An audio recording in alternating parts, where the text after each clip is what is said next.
charla que nos adentra a las raíces culturales de nuestro estado. La entrevista.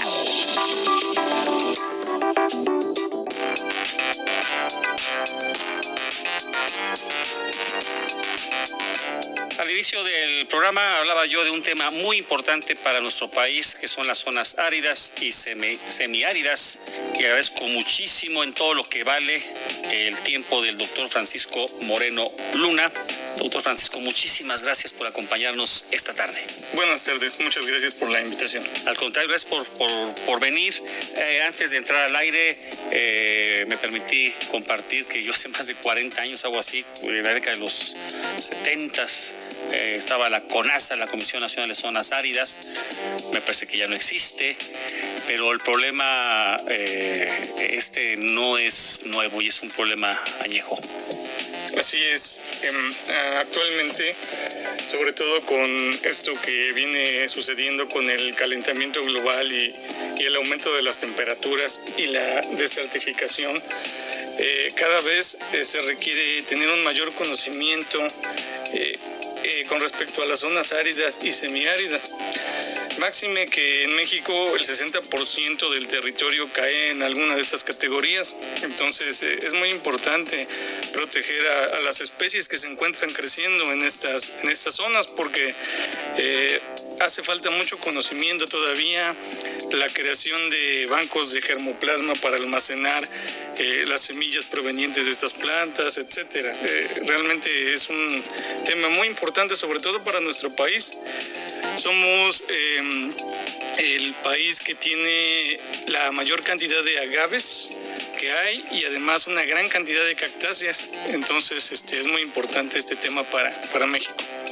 Y un problema que, bueno, por ahí en algunos textos del siglo XIX se lee precisamente de que la tierra no es buena.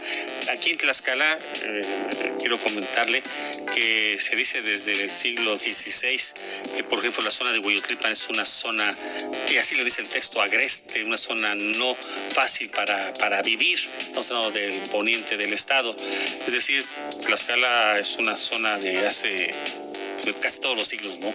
Con este problema de aridez. Sí, claro. En todas estas zonas, lo mejor que se puede hacer es ir ocupando las especies que ya existen o existían en la zona, que son las que están bien adaptadas a estas condiciones. Por lo tanto, para programas de reforestación o conservación, por ejemplo, en toda esta zona se aplica muy bien lo que es el agave, ¿no? Hay diferentes especies que se pueden cultivar, y una vez que se establecen ciertas especies, las condiciones del suelo van mejorando, la captación de agua, de humedad, el microclima que se hace, y esto va permeando en que posteriormente se van adaptando otras especies que pueden utilizar como nodrizas el agave, por ejemplo, y van creciendo abajo. Es una cadena que va generando esto. Y algo que generalmente el común de la gente no conocemos, lamentablemente. Sí, claro. Estas especies en otros países, por ejemplo en Europa, son muy codiciadas.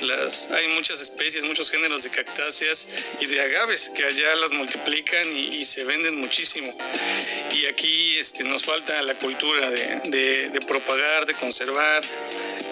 En las cactáceas hay muchísimas que son muy bellas y muy importantes, y desgraciadamente tenemos el problema de que como son de difícil propagación, como se requiere de más apoyo también de parte de instancias gubernamentales, muchas están siendo saqueadas y vendidas al extranjero. Es una problemática también que tenemos, pero debería promoverse más de entrada. Por ejemplo, que tenemos los recursos forestales en ese aspecto, hacer muestreos, guardar las semillas en bancos especiales, se denominan de germoplasma, claro. Y ahí las semillas se pueden almacenar a bajas temperaturas y conservar muchos años. ¿Para qué? Para que de ahí se multiplique el material genético y volver a investigar, a reforestar, etcétera. Tener un banco, un respaldo de todo esto que tenemos en México, que es muchísima biodiversidad la nuestra. Para la gente que nos está escuchando, yo tengo tengo varias preguntas, pero la primera, las causas de que las tierras porque se vuelven áridas las tierras de repente decimos, aquí había árboles y ahorita ya es árido. No de repente, bueno, pasa un buen periodo de tiempo. ¿Qué podemos hacer nosotros para evitar que haya esto? Bueno, es un problema bastante complejo, desde los cambios de uso de suelo, que ahí empieza el problema, yo diría, porque mucha zona que tiene alguna vocación, digamos vocación forestal, pero cuando un núcleo urbano va creciendo, pues va absorbiendo la parte que era antes, tenía un uso de conservación y pues hay que irle cambiando, van dando permisos y entonces la ciudad o los terrenos para cultivo van devorando las zonas que son de reserva. Por ahí empieza el problema. Una vez que se empieza a cultivar y a desgastar el terreno y muchas veces no se rotan los cultivos o no se hacen buenas prácticas, pues por ahí empieza el problema de erosión de los suelos. La falta de captación de agua, sí. La falta de las mismas especies propician esto. Y que todo el mundo quiere pavimentar, todo el mundo quiere, no quiere tener calle de terracería, claro. El patio lo pavimentan, todo esto va mermando estas captaciones, ¿no? Claro, la diferencia entre una calle asfaltada sin árboles y una que tiene algunos árboles la diferencia de temperatura es mucha, es de 6, 7 grados me parece. Entonces es demasiado. ¿Por qué? Porque el asfalto es oscuro, absorbe el sol y regresa el calor. Entonces por ahí eso mismo hace que tengamos ciudades que no son amigables con las personas. Entonces eso impacta en un nivel que no nos imaginamos, pero pues sí aumenta el estrés por la temperatura y todo. No hay como tener zonas verdes amplias dentro de las ciudades. Y claro, tener afuera de las ciudades zonas de reserva donde se puedan trabajar e investigar con todas estas plantas. Quizás suene una simplonada lo que voy a decir, pero puedo tratar de relacionar esto. Los fraccionamientos y unidades habitacionales tienen por normatividad que dar, creo que el 30%, algo así, de área natural en sus construcciones. Pero los vecinos de estas unidades, de esos fraccionamientos, se los tragan. Es decir, no respetan este 30%. Eso también nos afecta. Claro. Falta mucha educación ambiental y cultura en este aspecto porque para muchas personas me ha tocado ver que para ellos es un problema tener un árbol junto, que porque las hojas, que porque las raíces, y no ven todos los beneficios que conllevan. El día que deje de llover, por ejemplo, sería una bronca terrible para todas las ciudades porque los árboles captan el agua, atraen humedad y con eso aves y otro tipo de beneficios, ¿no? Reducen el ruido, absorben el polvo, las hojas las detienen. Entonces falta mucha cultura ambiental y mucha educación para que las zonas verdes se conserven y se vean como una inversión realmente que impacta de manera positiva a las personas que viven en las ciudades. No, por supuesto. ¿La aridez tiene que ver con la altitud sobre el nivel del mar o puede ser generalizada? La aridez, más que nada, se calcula, es un índice que depende de las zonas, se va calculando conforme la precipitación anual de lluvia y la temperatura. Entonces, de modo que las zonas con más temperaturas y menos precipitación son las más áridas y de ahí va bajando a las semiáridas. En México tenemos más bien zonas semiáridas, que son las que tienen selva baja caducifolia y muchas zonas, como por ejemplo aquí la más cerca, que sería, hay zonas en Tlaxcala, sí, pero de esta clasificación sería en la Mixteca, Oaxaca, Puebla, donde está la reserva Cuicatlán, Tehuacán, por ejemplo, que por cierto ahí descubrieron el año pasado o hace 5 especies nuevas de agave. Entonces eso nos dice que falta todavía mucha investigación y son una tipo de vegetación y de ecosistemas muy, muy bonitos, ¿no? Estoy tratando de ubicar, a ver si me equivoco, San Luis Potosí, claro, Coahuila. Claro, si nos vamos para allá. Son tremendas esas zonas, ¿no? Los paisajes, bueno, a mí en lo particular que me gustan mucho son increíbles, y hay zonas donde parecen llanos, con una que otra planta, pero se acerca uno a ver y hay plantas enterradas que crecen a ras de suelo, ocultas. Entonces son plantas altamente especializadas para crecer en este tipo de ambientes. Realmente son una maravilla. Y si algo de esas zonas tan cálidas que no hay sombras, porque no hay árboles, pero sí están llenas de vida, pues. Claro. De entrada, eso también, hay muchas personas, ¿no?, que consideran que, por ejemplo, un bosque de coníferas y pinos, ¿no?, como se ven muy grandes, muy verdes y todo, es donde hay una mayor biodiversidad, pero muchas veces no es cierto. En las zonas de selva baja caducifolia hay más especies de plantas muchas veces, porque aunque no se vean tanto, la variedad es mayor. Entonces, sí sería también importante ahí, por ejemplo, ahorita una problemática que he notado en la zona allá de precisamente de la Mixteca oaxaqueña es que están deforestando mucho para sembrar puro agave mezcalero. Entonces, ahí había que ver cómo los apoyos que se le van a dar a las personas sí vean esa parte, porque hay muchos tipos de burceras, muchos agaves nativos y otros que tienen una función, y entonces a desforestar todo para poner nada más agave no es precisamente lo mejor. Además, luego se pierde la diversidad genética y pasa lo que con el agave tequilana, que llegan a seleccionar solamente una variedad genética, plantan miles de hectáreas y si cae una plaga se lleva todo, porque ya no hay esa diversidad para defenderse de la planta, precisamente de ciertos hongos o otras enfermedades. Hace casi 31 años, cuando abrimos este programa, me acompañaba Jaime Sánchez, un hombre de casi 88 años de edad. Y digo casi no, 88 años de edad, los cumplió la semana pasada. Y él, alguna ocasión en estos micrófonos comentaba eso, que no todas las especies se pueden plantar en todos lados, que debe haber. Él, por supuesto, no estudió esto, pero un gran observador, un gran defensor de la flora y de la fauna. En alguna ocasión lo comentó aquí en estos micrófonos, claro, dando su explicación particular, ¿no? Claro, sí, es lo que se debe hacer, planear, ¿no?, bien en qué zonas, qué superficie, cómo se va a plantar y cuál va a ser la cantidad y especies que se van a plantar. Porque le digo, si después de que cosechan estos agaves van a estar sembrando otra vez la misma especie, la misma, y va creciendo la zona que van limpiando, pues iban a eliminar demasiadas especies que ahí estaban cumpliendo una función y que también pueden ser reproducidas estas otras especies y se les puede dar otro uso, ¿no?, ornamental. Por ejemplo, hay muchas burceras muy bonitas que se venden como bonsái o eso, pero debe existir el aprovechamiento correcto de las especies.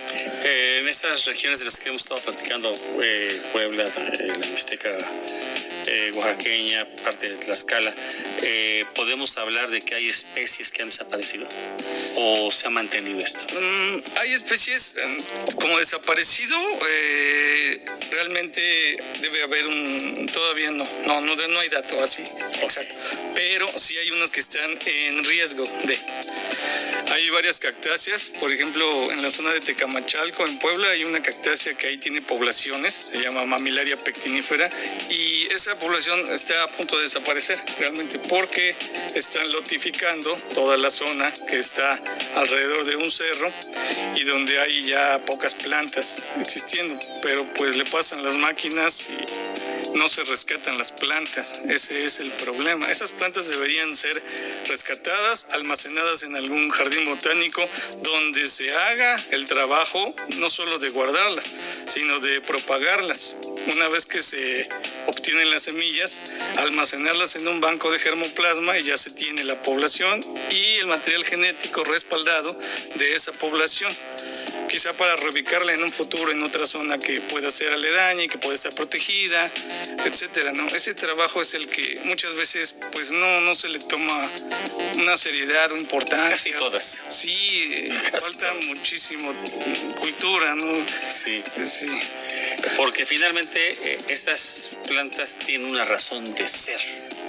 Estas especies no están ahí nomás por estar, tienen una razón de ser y tienen, no sé si estoy bien, tienen una función específica para el medio ambiente.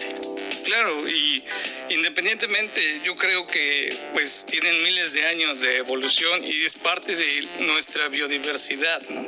Le digo, aquí hay muchas especies que no les hace caso la mayoría de las personas y en otros países las reproducen y las venden masivamente porque allá sí les gusta a mucha gente coleccionarlas, propagarlas.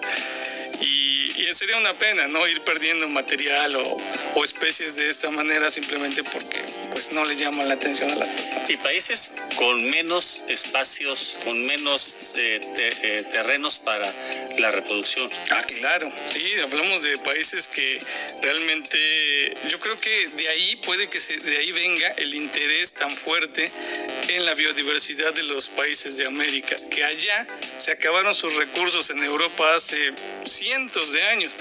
De ahí que buscaron otros países para colonizar, explorar y obtener recursos. Y mientras aquí no les hacemos caso, allá son bien codiciados porque ya sus bosques son muy poco biodiversos, tienen pocas especies vegetales. Y entonces todo lo que ven aquí que tenemos nosotros y no les hacemos caso, pues allá es algo muy, muy importante, muy apreciado por allá. Pero finalmente sí es una visión de futuro, ¿no? Finalmente, porque están tratando de repoblar o están tratando de qué están haciendo ellos de recuperar, porque es una visión de futuro finalmente. Bueno, lo que se hace en estos países es, por ejemplo, lo que almacenar de entrada es almacenar el material genético. Como en la bóveda de Noruega, donde tienen el arca de las semillas, ahí se pueden enviar bajo, claro, estrictos condiciones, semillas, y una vez que estén almacenadas, pues ya en futuro, ¿qué se puede hacer? Se pueden hacer jardines botánicos, se pueden multiplicar. Allá lo que hay mucho es coleccionista, que tienen sus colecciones de plantas privadas. Eso. En Japón, en China están surgiendo también muchas personas que multiplican y las guardan, porque no hay así como tal espacios bien definidos para decir aquí se puede mantener estas plantas y se van a cuidar. Eso es lo que nos haría falta aquí, realmente reservas que sean intocables, porque desgraciadamente mucho del terreno que Zacatecas, Coahuila, San Luis es propiedad de alguien. Entonces, o son ejidos, comunidades o propiedad privada, que tarde o temprano se venden, se les cambia el uso de suelo, se ocupan en alguna cosa y pasa la máquina y se lleva prácticamente todo. A minas, las minas destruyen muchísimo en toda la parte del norte este tipo de poblaciones de plantas. Y México somos millonarios en esto, en el sentido de que tenemos mucho espacio todavía, tenemos muchos climas y microclimas, a diferencia de otros países. Y me parece que estamos desaprovechando la oportunidad de preservar esta riqueza. Exactamente. Sería ideal que en todos estos estados con importantes cantidades de zonas semiáridas se establecieran, al menos por estado, un banco de germoplasma y un jardín botánico, nada más para especies de este tipo, porque todo lo que son, además de cactus y agaves, lo que son las beocárneas, por ejemplo, que les dicen patas de elefante, los dacilirium, que les dicen sotolines, los calíbanos, hay muchas plantas muy bonitas y cada estado debería tener la capacidad para poder almacenar estas plantas, y antes de que un incendio o cualquier cosa, una plaga, y no existe actualmente el respaldo para volver a reintroducir estas especies a su medio. Esto estaríamos hablando de un esfuerzo de la sociedad civil o un esfuerzo gubernamental o un esfuerzo conjunto. Lo ideal yo creo que sería un esfuerzo conjunto, sin embargo, debido a la legislación actual tiene que ser apoyado muy fuertemente de la parte gubernamental, porque, como le comentaba en un inicio, yo trabajando en la Comisión Nacional Forestal, para solicitar algún trámite con la Semarnat era bastante complicado, siendo una parte de la Semarnat. Entonces, para alguien privado realmente muy difícil si no existe el apoyo, la iniciativa fuerte desde la parte gubernamental. Es decir, que estos bancos en cada estado, pero desde cada gobierno estatal. Sí, de entrada sería lo mejor porque son los que van a validar que se estén cumpliendo la norma, digamos 059, que es la que determina las especies que están en alguna categoría de riesgo. Además de que el material se está guardando adecuadamente y, por ejemplo, si se va a reforestar una parte de una reserva, digamos, que sufrió un incendio, tiene que haber atrás una validación de que el material que se va a ocupar para reforestar esa zona fue tomado correctamente, es de las especies que se está diciendo. ¿Quién va a hacer eso? La parte gubernamental es la que lo tienen que haber hecho. Claro, nos quedan 2 minutos aproximadamente para terminar el día de hoy. Doctor Francisco Moreno, gente que nos está escuchando seguramente en las zonas que usted ha mencionado, Tehuacán, Tecamachalco, Puebla, parte de Tlaxcala, alguna persona que esté interesada en conocer más del tema, que esté interesada en alguna parte de su región, de su pueblo, de su barrio, ¿cómo lo pueden contactar?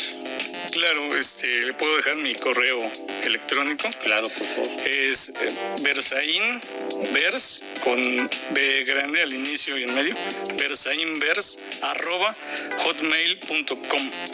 Ahí me pueden mandar cualquier información que gusten, o algo que quieran intercambiar de información, alguna duda que tengan, alguna inquietud, y con mucho gusto. Porque yo creo que es importante aparte importante, hay mucha gente interesada, pero que no sabe cómo asesorarse, cómo hacer estas actividades. Saben del problema. Me parece que hay conciencia principalmente en los pueblos. Eso quizás en las ciudades ya no, pero en los pueblos hay mucha conciencia todavía. Entonces sí necesitamos que gente como usted apoye esas actividades, ¿no? Claro, con mucho gusto. Sería la idea tratar de ir impulsando esto desde la mayor cantidad de frentes que se pueda antes de que nos gane el tiempo, porque una vez que ya de por sí tenemos encima la desertificación, si lo hacemos después va a ser mucho peor el problema. Sí, no, ya tenemos un problema serio. ¿Redes sociales? ¿No tiene redes sociales? Pues no manejo mucho. Nada más el correo. El correo electrónico sería... A ver, ¿no lo podía repetir otra vez? Claro que sí, es Berzain, BERSAIN, y luego BERS @hotmail.com. Y ahí le pueden escribir.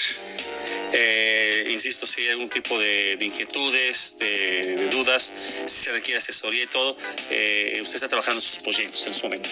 Sí, claro que sí, estoy tratando de hacer proyectos de diseños, ¿no? Para promover la creación de más bancos de germoplasma, claro, y de jardines botánicos, etcétera. No, y insisto, esto es demasiado importante. ¿Su doctorado es en biología?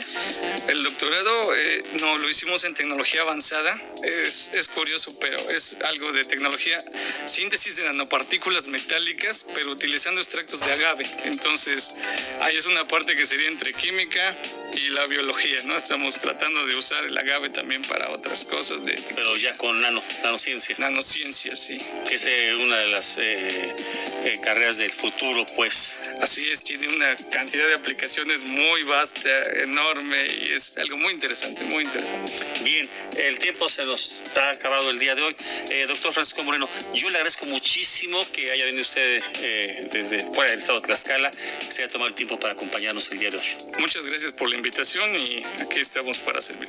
Muchísimas gracias. Vamos con Adriana.